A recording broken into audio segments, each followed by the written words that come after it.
పచ్చిమిర్చి వాడకుండా టమాటో పచ్చడి ఇలా కనుక చేసుకున్నారంటే టిఫిన్స్లోకి అన్నంలోకి చక్కగా నిల్వ ఉంటుంది. ఒక 1 వీక్ వరకు. వెల్కమ్ టు అవర్ ఛానల్ రకరకాల రుచులు. ఈ విధంగా ఒకసారి ట్రై చేసి చూడండి టమాటో పచ్చడిని. ముందుగా ఒక అర డజన్ టమాటోలు తీసుకొని శుభ్రంగా కడుక్కొని ఇలా సన్న సన్న ముక్కలుగా కట్ చేసుకోండి. తర్వాత ఒక ప్యాన్ పెట్టుకొని ఒక 2-3 స్పూన్ల వేరుశనగ నూనె ఉంటే కనుక అది యూజ్ చేసుకోండి, బాగుంటుంది.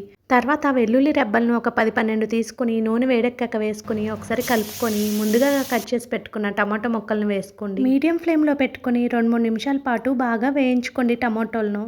తర్వాత కాసేపు మూత పెట్టుకొని మగ్గించుకుంటే త్వరగా మగ్గుతాయి టమాటో ముక్కలు. ఒకసారి మూత ఓపెన్ చేసుకొని మళ్ళీ ఒకసారి టమాటో ముక్కలను బాగా గెరెట్తో కలుపుకొని ఒక స్పూను రాళ్ళ ఉప్పు వేసుకొని మళ్ళీ మూత పెట్టుకొని ఒక 2-3 నిమిషాల పాటు మగ్గించుకోండి టమాటోలను. ఈ పచ్చడి ఇడ్లీ, దోశ, అన్నంలోకి చాలా బాగుంటుంది. ఒకసారి తప్పకుండా ట్రై చేయండి. మీరు కనుక మన ఛానల్ని ఫస్ట్ టైం చూస్తూ ఉంటే సబ్స్క్రైబ్ చేసుకొని వీడియోని లైక్ చేయడం మర్చిపోకండి. టమాటోల్లోని నీరంతా పోయేంత వరకు వేయించుకొని స్టవ్ ఆఫ్ చేసుకొని చల్లారేంత వరకు పక్కన పెట్టుకోండి. ఈలోపు ఈ పచ్చడికి తిరగమాత వేసుకుందాము. స్టవ్ ఆన్ చేసుకుని ఒక ప్యాన్ పెట్టుకొని 2-3 స్పూన్ల ఆయిల్ వేసుకోండి. ఆయిల్ హీట్ ఎక్కాక ఒక స్పూను పచ్చిశనగపప్పును అలాగే ఒక స్పూను మినపప్పును వేసుకొని అవి వేగాక ఒక స్పూన్ జీలకర్ర, ఒక స్పూన్ ఆవాలు వేసుకొని చిటపట్లాడిన తర్వాత స్టవ్ ఆఫ్ చేసేసుకొని కొంచెం పసుపు, కొంచెం ఇంగువ అలాగే కరివేపాకును వేసుకొని పక్కన పెట్టుకోండి చల్లారేంత వరకు. వేడిగా ఉన్న తిరగమాతను పచ్చడిలో కలిపితే కనుక పచ్చడి నిల్వ ఉండదు. ఇష్టమైతే కనుక ఇందులో ఎండుమిరపకాయ అలాగే కొన్ని వెల్లుల్లి రెబ్బలను దంచుకొని వేసుకోవచ్చు, బాగుంటుంది. ముందుగా వేయించి పెట్టుకున్న టమాటా ముక్కల్లో ఇప్పుడు 2 స్పూన్ల కారము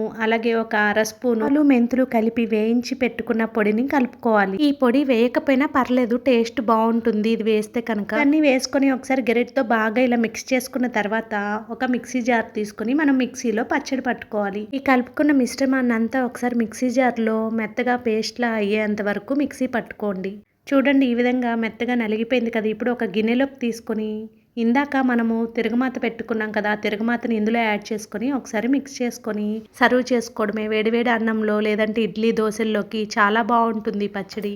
మీరు కనుక ఎప్పుడు ట్రై చేయకపోతే కనుక ఒకసారి ట్రై చేసి ఎలా ఉంది అనేది కామెంట్ సెక్షన్లో కామెంట్ చేయండి. ఇలాంటి మరెన్నో రెసిపీస్ కోసం మన రకరకాల రుచులు ఛానల్ని సబ్స్క్రైబ్ చేసుకొని వీడియోని లైక్ చేసి సపోర్ట్ చేయండి. Thank you for watching our channel రకరకాల రుచులు.